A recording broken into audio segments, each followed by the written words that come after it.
Hello friends, स्वागत है आपका हमारे यूट्यूब चैनल आर के हिंदी कहानियों में। आज की कहानी है अधूरी माँ। संविदा की जिद के आगे सात्विक ने हार जरूर मान ली थी, लेकिन उम्मीद नहीं छोड़ी थी। उसे पूरा विश्वास था कि संविदा की माँ यानी उसकी सास संविदा को समझाएगी तो वो जरूर मान जाएगी। यही उम्मीद लगाकर उसने सारी बात अपनी सास रमा देवी को बता दी थी। इसके बाद रविवार को जब संविदा माँ से मिलने आई तो रमा देवी ने उसे पास बैठाकर सिर पर हाथ फेरते हुए कहा, संविदा बेटा, ये मैं क्या सुन रही हूँ? आपने क्या सुना मम्मी? संविदा ने हैरानी से पूछा। यही कि तू गर्भपात कराना चाहती है। मम्मी, आपको कैसे पता चला कि मैं गर्भवती हूँ और गर्भपात कराना चाहती हूँ?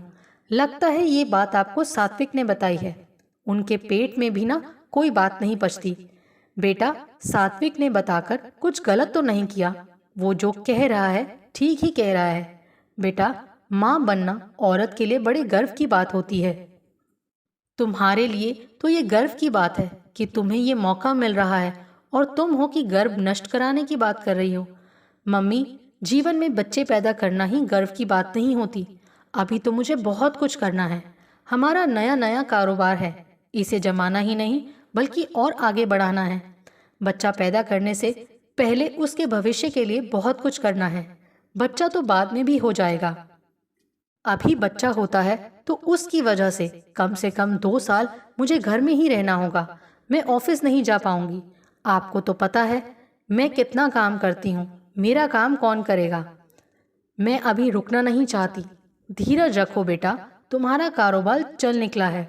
जो कमाई हो रही है वो कम नहीं है। बच्चे के जन्म के बाद तुम ऑफिस नहीं जाओगी तो काम रुकने वाला नहीं है। सात्विक है, मैनेजर है, बाकी का स्टाफ काम देख लेगा। ये तो तुम्हारे मन का भ्रम है कि तुम्हारी वजह से काम का नुकसान होगा। बच्चा थोड़ा बड़ा हो जाएगा तो तुम उसे मेरे पास छोड़कर ऑफिस जा सकती हो। इसीलिए बच्चा होने दो। गर्भपात कराने की जरूरत नहीं है। तुम्हारे सास ससुर होते तो मुझे ये सब कहने की जरूरत नहीं पड़ती। वो तुम्हें ऐसा नहीं करने देते। लेकिन मम्मी, देखो बेटा, ये तुम्हारी संतान है। तुम बड़ी और समझदार हो। तुम्हारे पापा के गुजर जाने के बाद मैंने तुम दोनों भाई बहन को कभी किसी काम के लिए नहीं रोका टोका। अपनी इच्छा तुम पर नहीं थोपी। तुम दोनों को अपने हिसाब से जीने की स्वतंत्रता दी। मम्मी, हमने उसका दुरुपयोग भी तो नहीं किया। हाँ, दुरुपयोग तो नहीं किया, लेकिन अगर तुम लोग कोई गलत काम करते हो तो उसके बारे में समझाना मेरा फर्ज बनता है ना। बाकी अंतिम निर्णय तो तुम लोगों को ही करना है। अब अपने भैया भाभी को ही देख लो। एक बच्चे के लिए कितना तरस रहे हैं, कितना परेशान हैं दोनों। अनाथ आश्रम से बच्चा गोद लेना चाहते हैं, पर राजन की सास इसके लिए राजी नहीं है। वैसे तो वो राजन को बहुत मानती हैं, उसकी हर बात का सम्मान करती हैं, लेकिन जब भी अनाथ आश्रम से बच्चा गोद लेने की बात चलती है, सुधा जी साफ मना कर देती हैं। माँ के कहने पर रीता ने 2 बार टेस्ट ट्यूब बेबी के लिए भी कोशिश की, लेकिन सब बेकार गया। पैसा है इसीलिए वो कुछ भी कर सकती है। तुम्हें तो बिना कुछ किए माँ बनने का मौका मिल रहा है, फिर भी तुम ये मौका गवा रही हो। मम्मी, तुम कुछ भी कहो, अभी मुझे बच्चा नहीं चाहिए। ये सात्विक भी, इसके पेट में कोई बात नहीं पचती। मैंने मना किया था, फिर भी उन्होंने ये बात आपको बता ही दी। उनसे ये बात बताने के बजाय चुपचाप गर्भपात करा लिया होता तो ये सब नहीं होता, कहकर संविदा रसोई की ओर बढ़ गई। करीब 10 साल पहले रमा देवी के पति अवधेश की अचानक मौत हो गई। वो सरकारी नौकरी में थे, इसीलिए बच्चों को पालने में रमा देवी को कोई परेशानी नहीं हुई। उन्हें एक बेटा था और एक बेटी। बेटा राजन उस समय 12 साल का था तो बेटी संविदा 2 साल की। बच्चों की ठीक से देखभाल हो सके, इसीलिए रमा देवी ने पति के स्थान पर मिलने वाली नौकरी ठुकरा दी थी। पेंशन से ही उन्होंने बच्चों को पढ़ा लिखा कर लायक बनाया। बच्चे समझदार हुए तो अपने निर्णय खुद ही लेने लगे। रमा देवी ने कभी रोका टोका नहीं, इसीलिए बच्चों को अपने निर्णय खुद लेने की आदत सी पड़ गई। हाँ, रमा देवी इतना जरूर करती थी कि वो हर काम का अच्छा और बुरा यानी दोनों पहलू बताकर निर्णय उन पर छोड़ देती थी। बेटा राजन तो बचपन से ही सीधा, सरल और संतोषी स्वभाव का था, जबकि संविदा महत्वाकांक्षी और जिद्दी स्वभाव की थी। ऐसी लाडली होने की वजह से हो गई थी, लेकिन पढ़ाई में दोनों बहुत होशियार थे। शायद इसीलिए माँ और भाई संविदा की जिद को चला रहे थे। पढ़ाई के दौरान ही राजन को रीता से प्यार हो गया था, तो रमा देवी ने रीता से उसकी शादी कर दी। रीता ने अपनी ओर से राजन के सामने प्रेम का प्रस्ताव रखा था।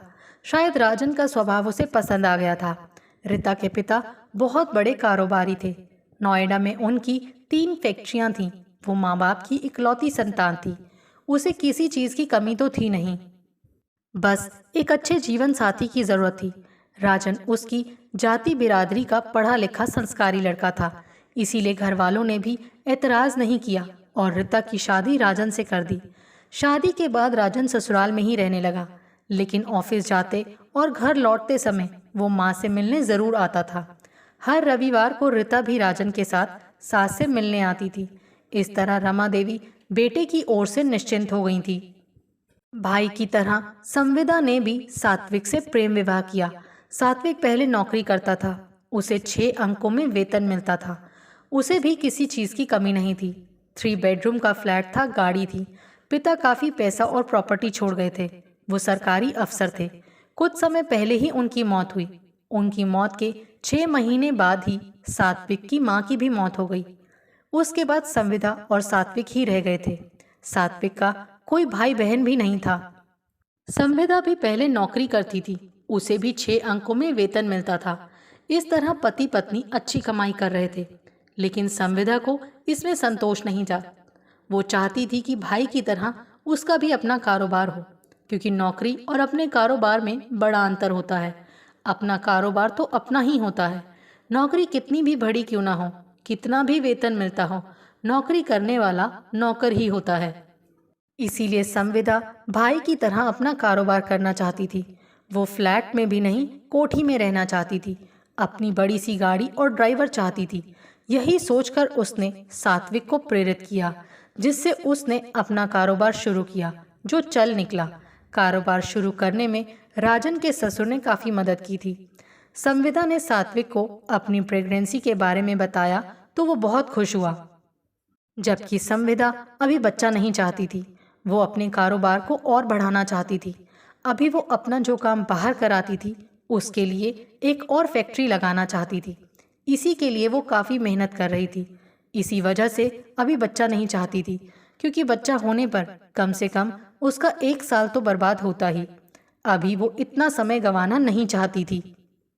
सात्विक संविदा को बहुत प्यार करता था, उसकी हर बात मानता था, पर इस तरह अपने बच्चे की हत्या करने के लिए वो तैयार नहीं था। वो चाहता था कि संविदा उसके बच्चे को जन्म दे। पहले उसने खुद संविदा को समझाया, पर जब वो उसकी बात नहीं मानी तो उसने अपनी सास को उसको मनाने को कहा। रमा बेटी को मनाने की कोशिश कर रही थी, पर वो जिद पर अड़ी थी। रमा ने उसे मनाने के लिए अपनी बहू रीता को बुलाया था, लेकिन वो अभी तक आई नहीं थी। वो क्यों नहीं आई, यही जानने के लिए रमा देवी फोन करने जा ही रही थी कि तभी डोरबेल बजी।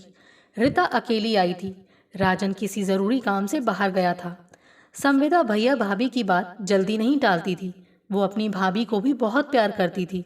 रीता भी उसे छोटी बहन की तरह ही मानती थी। संविदा ने भाभी को देखा तो दौड़कर गले लग गई।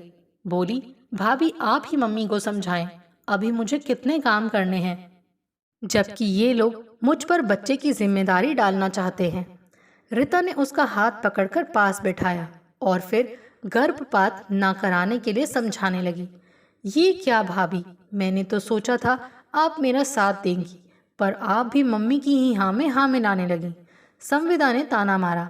खैर, तुम अपनी भाभी के लिए एक काम कर सकती हो, कहो, लेकिन आपको मुझे इस बच्चे से छुटकारा दिलाने में मदद करनी होगी। संविदा, तुम एक काम करो, अपना ये बच्चा मुझे दे दो। रीता। रमा देवी चौंकी। हाँ मम्मी, इसमें हम दोनों की समस्या का समाधान हो जाएगा। पराया बच्चा लेने से मेरी मम्मी मना करती हैं, जबकि संविदा के बच्चे को लेने से मना नहीं करेंगी। इससे संविदा की भी समस्या हल हो जाएगी और मेरी भी। संविदा भाभी के इस प्रस्ताव पर खुश हो गई। उसे रीता का ये प्रस्ताव स्वीकार था। रमा देवी भी खुश थी, लेकिन उन्हें संदेह था तो सात्विक पर कि पता नहीं वो मानेगा या नहीं। संविदा ने आश्वासन दिया कि सात्विक की चिंता करने की जरूरत नहीं है, उसे वो मना लेगी। इस तरह ये मामला सुलझ गया। संविदा ने वादा करने के लिए हाथ बढ़ाया तो रीता ने उसके हाथ पर हाथ रखकर गर्दन हिलाई। इसके बाद संविदा उसके गले लगकर बोली, लव यू भाभी, पर बच्चे के जन्म तक इस बात की जानकारी किसी को नहीं होनी चाहिए। रीता ने कहा। ठीक समय पर संविदा ने बेटे को जन्म दिया। सात्विक बहुत खुश था। बेटे के जन्म के बाद संविदा मम्मी के यहाँ रह रही थी। इसी बीच रीता ने अपने लीगल एडवाइजर से लीगल दस्तावेज तैयार करा लिए थे। रीता ने संविदा के बच्चे को लेने के लिए अपने मम्मी और पापा को राजी कर लिया था। उन्हें भी एतराज नहीं था। राजन के एतराज का तो सवाल ही नहीं था। लीगल दस्तावेजों पर संविदा ने दस्तखत कर दिए। अब सात्विक को दस्तखत करने थे। सात्विक से दस्तखत करने को कहा गया तो वो बिगड़ गया। रमा उसे अलग कमरे में ले जाकर कहने लगी, बेटा, मैंने और रीता ने संविदा को समझाने की बहुत कोशिश की, पर वो नहीं मानी। उसके बाद ये रास्ता निकाला गया, तुम्हारा बेटा किसी पराये घर तो नहीं जा रहा है। इस तरह तुम्हारा बेटा जिंदा भी है और तुम्हारी वजह से रीता और राजन को बच्चा भी मिल रहा है। रमा की बातों में निवेदन था। थोड़ा सात्विक को सोचने का मौका देकर रमा देवी ने आगे कहा, रही बच्चे की बात, तो संविदा का जब मन होगा उसे बच्चा हो ही जाएगा। रमा देवी सात्विक को प्रेम से समझा तो रही थी, लेकिन मन में एक आशंका थी कि पता नहीं सात्विक मानेगा भी या नहीं। सात्विक को लगा जो हो रहा है गलत कतई नहीं है। अगर संविदा ने बिना बताए ही गर्भपात करा लिया होता तो ऐसे में कम से कम बच्चे ने जन्म तो ले लिया। ये सब सोचकर सात्विक ने कहा, मम्मी आप ठीक ही कह रही हैं, चलिए मैं दस्तखत कर देता हूँ। सात्विक ने भी दस्तखत कर दिए। संविदा खुश थी क्योंकि सात्विक को मनाना आसान नहीं था, लेकिन रमा देवी ने बड़ी आसानी से मना लिया था। समय बीतने लगा। संविदा जो चाहती थी वो हो गया था। 2 महीने आराम करके संविदा ऑफिस जाने लगी। काफी दिनों बाद आने से ऑफिस में काम कुछ ज्यादा था। फिर बड़ा ऑर्डर आने से संविदा काम में कुछ इस तरह व्यस्त हो गई कि रीता के यहाँ आना जाना तो दूर, वो उससे फोन पर भी बातें नहीं कर पाती। एक दिन रीता ने फोन किया तो संविदा बोली, भाभी लगता है आप बच्चे में कुछ ज्यादा ही व्यस्त हो गई हैं, फोन भी नहीं करती। आप व्यस्त रहती हैं इसलिए फोन नहीं किया। दिन भर ऑफिस की व्यस्तता, शाम को थकी मांदी घर पहुंचती हैं। सोचती हूँ फोन करके क्यों बेकार परेशान करूं। भाभी इसमें परेशान करने वाली क्या बात हुई? अरे आप कभी भी फोन कर सकती हैं। भाभी आप ऑफिस टाइम में भी फोन करेंगी तब भी कोई परेशानी नहीं होगी। आपके लिए तो मैं हमेशा फ्री रहती हूँ। संविदा ने कहा, बताओ दिव्य कैसा है? दिव्य तो बहुत अच्छा है। तुम्हारा धन्यवाद कैसे अदा करूँ मेरी समझ में नहीं आता। इसके लिए तो मेरे पास शब्द ही नहीं हैं। मम्मी पापा बहुत खुश रहते हैं, पूरा दिन उसी के साथ खेलते रहते हैं। तुम्हारे भैया तो दिन में न जाने कितनी बार ऑफिस से फोन करके उसकी आवाज़ सुनाने को कहते हैं। शाम 4 बजे तक सारा कामकाज मैनेजर को सौंपकर घर आ जाते हैं। रात को खाना खाकर सभी दिव्य को लेकर टहलने निकल जाते हैं। दिव्य के आने से मेरे घर में रौनक आ गई है। इसके लिए संविदा तुम्हारा बहुत बहुत धन्यवाद। संविदा, अरे अरे दिव्य, संविदा मैं तुम्हें फिर फोन करती हूँ। ये तेरा बेटा जो भी हाथ लगाता है सीधे मुंह में डाल लेता है। छोड़ छोड़। इसके बाद दिव्य के रोने की आवाज आई और फोन कट गया। ये भाभी भी ना, दिव्य अब मेरा बेटा कहाँ रहा? जब उन्हें दे दिया तो वो उनका बेटा हुआ ना। लेकिन जब भी कोई बात होती है भाभी उसे मेरा ही बेटा कहती हैं। पागल। बड़बड़ाते हुए संविदा ने फोन मेज पर रख दिया। इसके बाद मोबाइल में संदेश आने की घंटी बजी। रीता ने व्हाट्सएप पर दिव्य का फोटो भेजा था। दिव्य को रीता की मम्मी खिला रही थी। संविदा आनंद के साथ फोटो देखती रही। रीता का फोन नहीं आया तो संविदा ने सोचा वो रात को फोन करके बात करेगी। इसी बीच संविदा को कारोबार के संबंध में विदेश जाना पड़ा। विदेश से वो दिव्य के लिए ढेर सारे खिलौने और कपड़े ले आई। सारा सामान लेकर वो रीता के घर पहुंची। रीता ने उसे गले लगाते हुए पूछा, तुम कब आई संविदा? आज सुबह ही आई हूँ। घर में सामान रखा, फ्रेश हुई और सीधे यहाँ आ गई। पानी का ग्लास थमाते हुए रीता ने पूछा, कैसी रही तुम्हारी कारोबारी यात्रा? बहुत अच्छी। इतना बड़ा ऑर्डर मिल गया है कि 2 साल तक फुर्सत नहीं मिलेगी। बेड पर सामान रखकर इधर उधर देखते हुए संविदा ने पूछा, दिव्य कहाँ है? उसके लिए खिलौने और कपड़े लाई हूँ। दिव्य मम्मी के साथ खेल रहा है। तभी दिव्य को लेकर सुधा आ गई। शायद उन्हें संविदा के आने का पता चल गया था। संविदा ने चुटकी बजाकर दिव्य को बुलाया। देख दिव्य, तेरे लिए मैं क्या लाई हूँ। इसके बाद संविदा ने एक खिलौना निकालकर दिव्य की ओर बढ़ाया। खिलौना लेकर दिव्य ने मुंह फेर लिया। इसके बाद संविदा ने दिव्य को गोद में लेना चाहा तो वो रोने लगा। इस पर रीता ने कहा, अरे ये तो रोने लगा। वो क्या है ना संविदा, ये किसी भी अजनबी के पास बिल्कुल नहीं जाता। संविदा ने हाथ खींच लिए तो दिव्य चुप हो गया। संविदा उदास हो गई। उसका मुंह लटक गया। वो कैसे अजनबी हो गई, जबकि असली माँ तो वही है। संविदा जो कपड़े लाई थी अपने हाथों से दिव्य को पहनाना चाहती थी, लेकिन ऐसा हो नहीं सका। कुछ देर बातें करके वो सारा सामान भाभी को देकर वहां से निकली तो सीधी माँ के घर चली गई। वो माँ के गले लगकर रो पड़ी कि वो अपने ही बेटे के लिए अजनबी हो गई।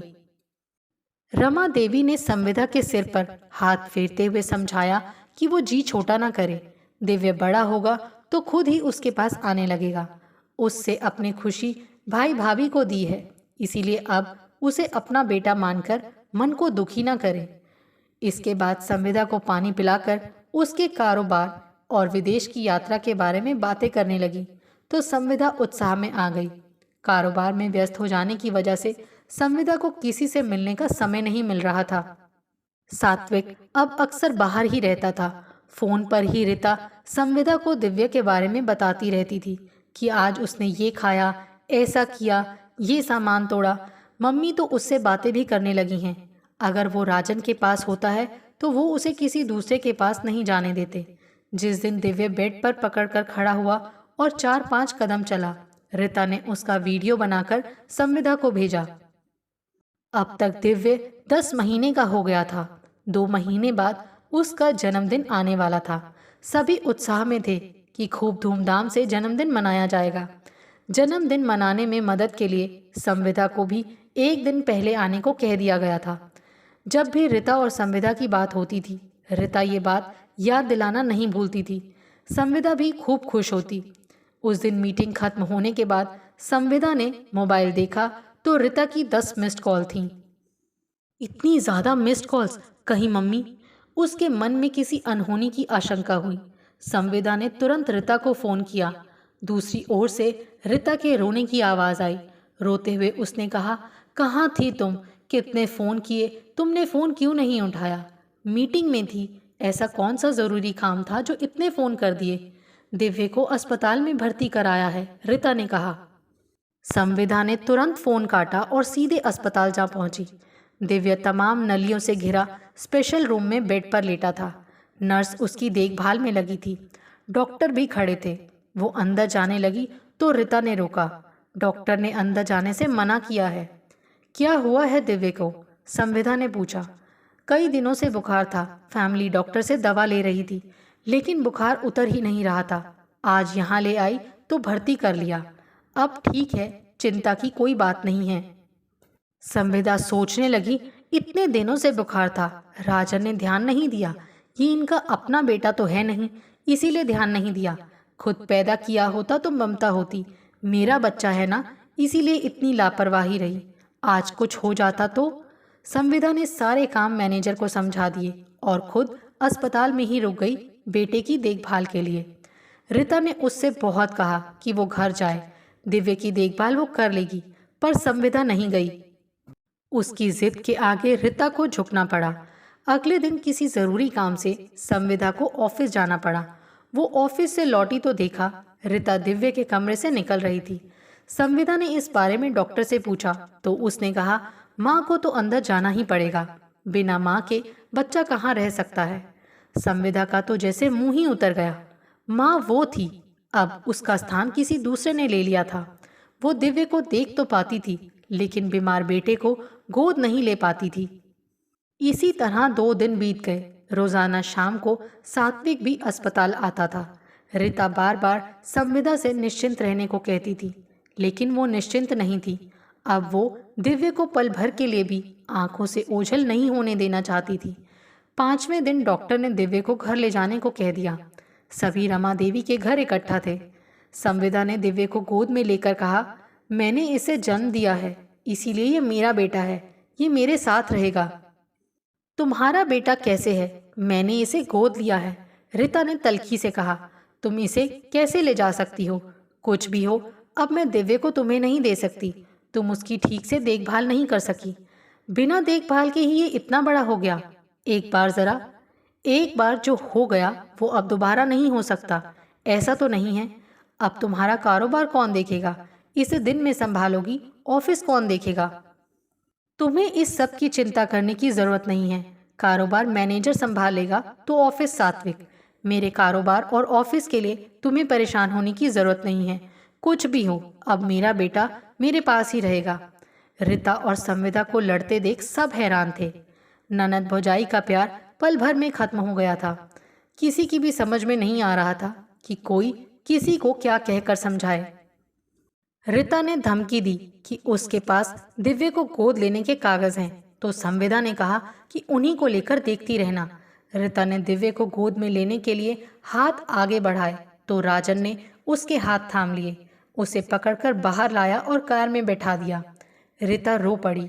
राजन ने कार बढ़ा दी। राजन ने रीता को चुप कराने की कोशिश नहीं की। रास्ते में रीता के मोबाइल फोन की घंटी बजी। रीता ने आंसू पोंछकर फोन रिसीव किया। बहुत बहुत धन्यवाद भाई साहब, मेरी योजना किसी को नहीं बताई, इसके लिए आभार। क्योंकि उस समय संविदा को गर्भपात न कराने का दबाव डालने के बजाय ये उपाय ज़्यादा अच्छा था, जो सफल भी रहा। राजन ने रीता की ओर देखा। उस आंखों में आंसू तो थे, लेकिन चेहरे पर कोई पछतावा नहीं था। आपको हमारी ये कहानी कैसी लगी, प्लीज़ कमेंट करके ज़रूर बताइए। अगर आप इस चैनल पर नए हैं तो इसे सब्सक्राइब करें और शेयर करें। Thank you.